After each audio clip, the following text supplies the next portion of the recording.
সময় কখনো মানুষের নির্দেশিত পথে চলে না, মানুষকে সময়ের নির্দেশিত পথে চলতে হয়। বিরোধিতা শক্তির প্রমাণ হয় না। শক্তিমান সেই যে সহনশীল, সহ্য করতে পারে।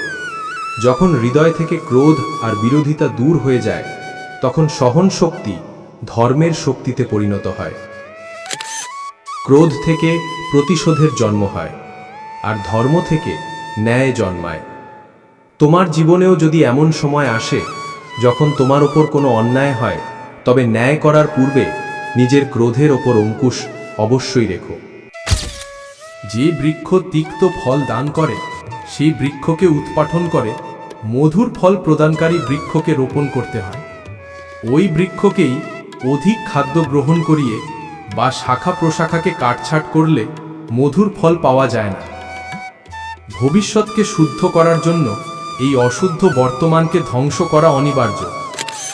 ভবিষ্যতের উদীয়মান সূর্যের প্রথম কিরণকে দেখো, যা সবার জন্য প্রতীক্ষা করছে। অধিকতর আত্মা নিজের দেহকেই সবকিছু বলে গণ্য করে। স্বয়ং দেহ থেকে যে ভিন্ন তা জানতেই পারে না। শরীরের যে দুঃখ, সুখ, স্বাদ, গন্ধ আদির অনুভব হয়, তাকেই নিজের অনুভব মেনে নেয়, আর পরিবর্তনের প্রয়াসই করে না। যে আত্মা পরিবর্তনের প্রচেষ্টাই করে না, নিরন্তর অধর্ম করে চলে, তাকে জাগ্রত করার জন্য দণ্ড দেয়া অনিবার্য। তুমিও এটা জেনে নাও যে তুমিও কোনো শরীর নও, কেবলমাত্র এক আত্মা। এই পৃথিবীতে পরিলক্ষিত সকল মানুষ তা নয় যা তুমি ওদের গণ্য করছো। কিছু সময়ের জন্য এরা শরীরে বসবাস করছে মাত্র। এদের শরীরের মৃত্যু হবে, কিন্তু এরা সবাই অমর। সে পুনরায় নতুন শরীর ধারণ করবে। প্রেম উন্নতি দেয়, উচিত অনুচিতের জ্ঞান দেয়। প্রেম আর মোহের মাঝে পার্থক্য থাকে। বাস্তবে যা প্রেম তা কোনো মোহ নয়। প্রেমের জন্ম করুণা থেকে হয়, আর মোহের জন্ম অহংকার থেকে। প্রেম মুক্তি দেয়, মোহ আবদ্ধ করে। প্রেম ধর্ম, আর মোহ অধর্ম। নির্ণয় নেয়ার মুহূর্তে আমরা সর্বদা কোনো অন্য ব্যক্তির উপদেশ, সূচনা, বঞ্চনা বা পরামর্শকে আধার করে থাকি, আর আমাদের ভবিষ্যতের আধার হয়ে থাকে আমাদের আজকের নেয়া সিদ্ধান্ত। তাহলে কি আমাদের ভবিষ্যৎ অন্য ব্যক্তির পরামর্শ, কোনো অন্য ব্যক্তির দেয়া উপদেশের ফল? তবে কি আমাদের সম্পূর্ণ জীবন কোনো অন্য ব্যক্তির বুদ্ধির পরিণাম? আমরা কি কখনো বিচার করেছি? সবাই জানে যে ভিন্ন ভিন্ন লোক একই পরিস্থিতিতে ভিন্ন ভিন্ন পরামর্শ দিয়ে থাকে। মন্দিরে দাঁড়ানো ভক্ত বলে দান করা উচিত, আর চোর বলে যদি সুযোগ পাওয়া যায় তবে ওই মূর্তির গয়না চুরি করা উচিত। ধার্মিক হৃদয়ে ধার্মিক উপদেশ দিয়ে থাকে, আর অধর্ম ভরা হৃদয় অধর্মিক পরামর্শ দেয়। এই ধর্মময় উপদেশ পরামর্শ স্বীকার করলে মানুষ সুখের দিকে যায়, কিন্তু এইরকম পরামর্শ স্বীকার করার আগে স্বয়ং নিজের হৃদয়ে ধর্মকে স্থাপন করা কি অনেক বেশি জরুরি নয়? মানুষের সব সম্পর্কের আধার হলো প্রত্যাশা। পতি কেমন হবে? যে আমার জীবন সুখ আর সুবিধায় ভরে দেবে। পত্নী কেমন হবে? যে সর্বদা আমার প্রতি সমর্পিত থাকবে। সন্তান কেমন হবে? যে আমার সেবা করবে, আমার আদেশ মেনে চলবে। মানুষ প্রেম তাকেই দিতে পারে যে তার প্রত্যাশা পূরণ করতে পারে, আর প্রত্যাশার নিয়তিই হচ্ছে ভঙ্গ হওয়া। কিভাবে? কারণ প্রবল ইচ্ছা থাকলেও কোনো মানুষ কারোর সকল প্রত্যাশা পূর্ণ করতে পারে না, আর তার থেকেই জন্ম নেয় সংঘর্ষ। সকল সম্পর্ক সংঘর্ষে পরিবর্তিত হয়ে যায়। কিন্তু মানুষ যদি প্রত্যাশাকে সম্পর্কের আধার না বানায়, আর স্বীকার করে যে কেবল সম্পর্কই মূল আধার, তবে কি জীবন আপনা থেকেই সুখ আর শান্তিতে ভরে যাবে না? যখনই মানুষের জীবনে কোনো বিরূপ পরিস্থিতি আসে, মানুষ তখনই ঈশ্বরের কাছে প্রার্থনা করে, ঈশ্বরের সম্মুখে মিনতি করে যেন সে পরিস্থিতি থেকে নিস্তার পায়। কিন্তু এই প্রার্থনার বাস্তবিক রূপ কেমন হয়, সেটা কি আমরা কখনো বিবেচনা করেছি?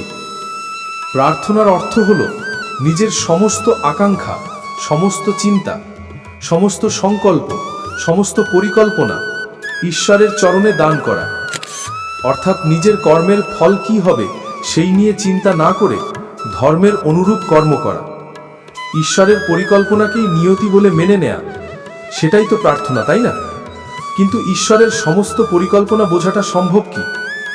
সেসব পরিকল্পনা তো আমাদের কর্মের পরিণাম স্বরূপ প্রকাশ পায় সর্বদা। কিন্তু যদি কেউ সকর্মকেই ত্যাগ করে, সেটা কি প্রকৃত প্রার্থনা? বাস্তবে কর্মই জীবন, আর ফলের প্রতি মোহ না করাই সত্যিকারের প্রার্থনা। যে প্রার্থনা কর্মের পথে বাধা হয়ে দাঁড়ায়, মানুষকে কার্যই করতে না দেয়, সেটা প্রার্থনা না পরাজয়। যখন নিজের কোনো ভালো কাজের বদলে দুঃখ লাভ হয়, অথবা কেউ দুষ্কর্ম করেও সুখ লাভ করে, তাহলে মন অবশ্যই এ ভাবতে বসে যে তাহলে ভালো কাজ করা, ধর্মের পথে চলার তাৎপর্যটা কি? কিন্তু দুরাত্মাকে কি ভোগ করতে হয় সেটাও দেখুন। দুষ্কর্ম যে করে তার মন সর্বদা চঞ্চল থাকে, ব্যাকুল হতে থাকে, মনে সর্বদা নতুন নতুন সংঘর্ষ উৎপন্ন হয়, অবিশ্বাস তাকে সারা জীবন ছোটাতে থাকে। একে কি সুখ বলে? যে ব্যক্তি ধর্মের পথে চলে, সর্বদা সুকর্মে লিপ্ত থাকে, সচ্চরিত্রের অধিকারী হৃদয় বর্ষদা শান্ত থাকে, পরিস্থিতি তার জীবনে সুখের বাধা হয়ে দাঁড়ায় না, সমাজে তার সম্মান আর মনের সন্তোষ পক্ষের থাকে সর্বদা। অর্থাৎ ভালো ব্যবহার ভবিষ্যতে সুখের পথ দেখায় না, ভালো ব্যবহার নিজেই সুখ দেয়। অপরদিকে দুর্ব্যবহার ভবিষ্যতে দুঃখের পথ দেখায় না, অধর্ম সেই মুহূর্তে দুঃখকে উৎপন্ন করে। ধর্ম থেকে সুখ পাওয়া যায় না, ধর্মই স্বয়ং সুখ। ভবিষ্যৎ তো প্রতিদিন প্রতিক্ষণে নির্মিত হয়।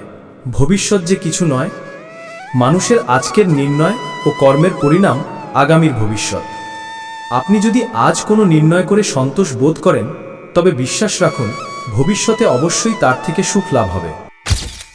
যে স্বাদ থেকে মুক্তি পাওয়ার জন্য আহারকেই ত্যাগ করে, বাস্তবে তার মন থেকে স্বাদের লালসা কখনোই যায় না। তার দু প্রকারের হানি হয়। প্রথমত, সে দুর্বল হয়ে পড়ে, যার কারণে পরমাত্মাকে প্রাপ্ত করার জন্য যে প্রচেষ্টা অনিবার্য তা সে করতে সক্ষম হয় না। আর দ্বিতীয়ত, সর্বদাই তার মন স্বাদ গ্রহণের লালসায় পূর্ণ থাকে। এই হেতু আহার ত্যাগের চাইতে উত্তম কার্য স্বাদ গ্রহণের লালসাকেই ত্যাগ করে ফেলা। কর্মযোগী নিজের মনের সমস্ত লালসাকে নিষ্কাশন করে, জীবনকে কর্তব্য মনে করে কার্য অবশ্যই করে, সেই কার্যে আবদ্ধ হয় না। অর্থাৎ যে ব্যক্তি নিজের কার্য থেকে আশা বা আকাঙ্ক্ষা রাখে না, তারই কার্য পূর্ণ হয়।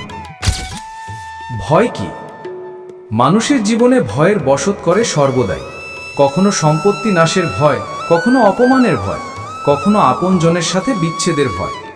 এ কারণেই ভয়ের অস্তিত্ব সবার একই রকম মনে হয়। কখনো কি বিবেচনা করেছেন, যে কোনো পরিস্থিতি বা বস্তু ভয়ের জন্ম দেয়, তার থেকে বাস্তবে দুঃখ তৈরি হয় না? এমন কোনো নিয়ম নেই। আর সবার অভিজ্ঞতা তো এই বলে, ভয় ধারণ করলেই ভবিষ্যতে দুঃখের নিবারণ কমে। ভয় কেবল আগামী দুঃখের কল্পনা মাত্র, বাস্তবের সাথে এর কোনো সম্পর্ক নেই। ভয় আর কিছু নয়, কেবল কল্পনা মাত্র। ভয় থেকে মুক্তি পাওয়া কি খুব কঠিন কাজ? পূর্বপুরুষদের ইচ্ছা, আশা, মহৎ আকাঙ্ক্ষা, ক্রোধ, বিবাদ, প্রতিশোধ এ সব কিছুর ভার নতুন প্রজন্মকে বহন করতে হয়। মাতা পিতা নিজের সন্তানকে দিতে তো চান বিশ্বের সমস্ত সুখ, কিন্তু দিয়ে ফেলেন নিজের জমানো পীড়ার সত্তা। দিতে চান অমৃত, কিন্তু সাথে সাথে বিষের ঘড়াও পূর্ণ করে দিয়ে চান। আপনি বিচার করুন, আপনি আপনার সন্তানকে কি দিয়েছেন জীবনে? অবশ্যই প্রেম, জ্ঞান, সম্পত্তি এসব দিয়ে থাকবেন, কিন্তু তার সাথে সাথে ওদের মনে বিষ দেননি তো? পূর্ব শর্ত দিয়ে ভালো মন্দের পূর্ব পরিকল্পিত ব্যাখ্যা দেননি তো? ব্যক্তির সাথে ব্যক্তির, সমাজের সাথে সমাজের, রাষ্ট্রের সাথে রাষ্ট্রের এ সংঘর্ষ পূর্ব ব্যাখ্যার থেকে নির্মিত নয় কি? হত্যা, মৃত্যু, রক্তপাত এসব কি পূর্ব ব্যাখ্যা প্রেমের প্রকাশের সাথে ঘৃণার অন্ধকারও উপহার দেন?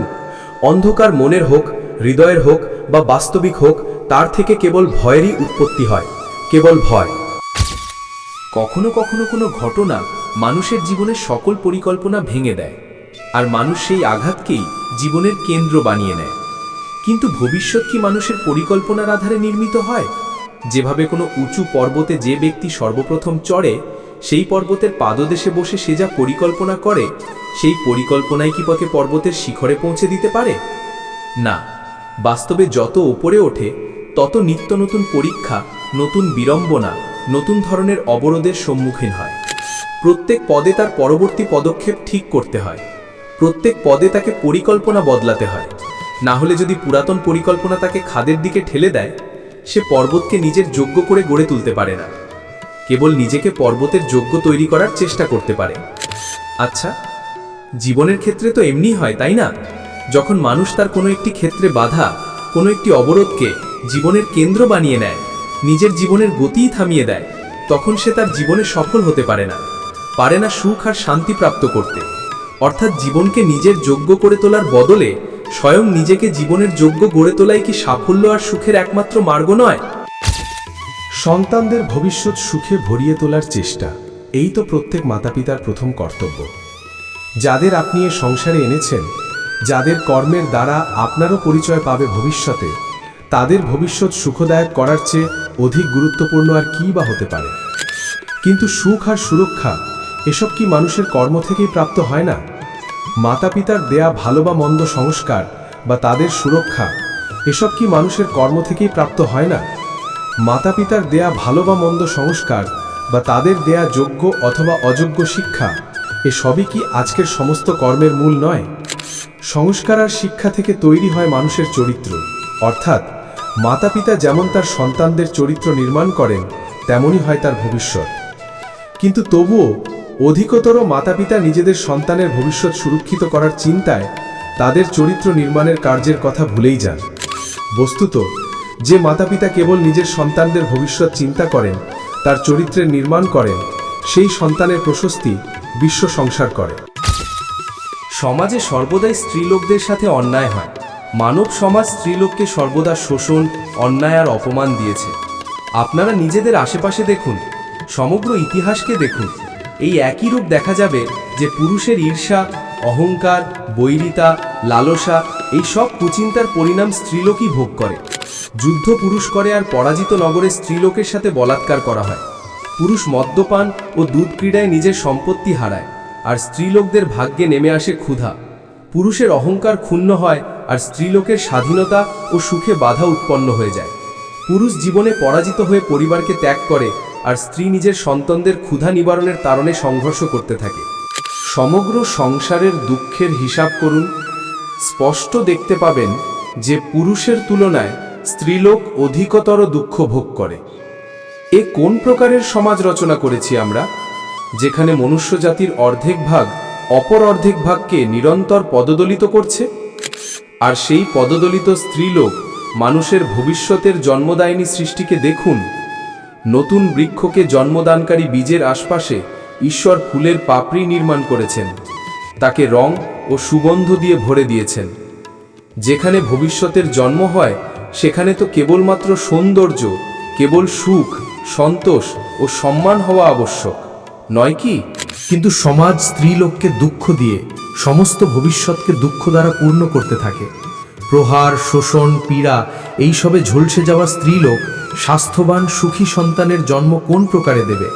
অর্থাৎ যে সময়ে কোনো স্ত্রীলোকের অপমান হয়, কোনো স্ত্রীলোকের উপর শোষণ হয়, কোনো নারীর কেশ আকর্ষণ করা হয়, সেই সময় কোনো না কোনো রূপে এক যুদ্ধের জন্ম হয়, কোনো না কোনোভাবে মহাভারতের আরম্ভ হয়।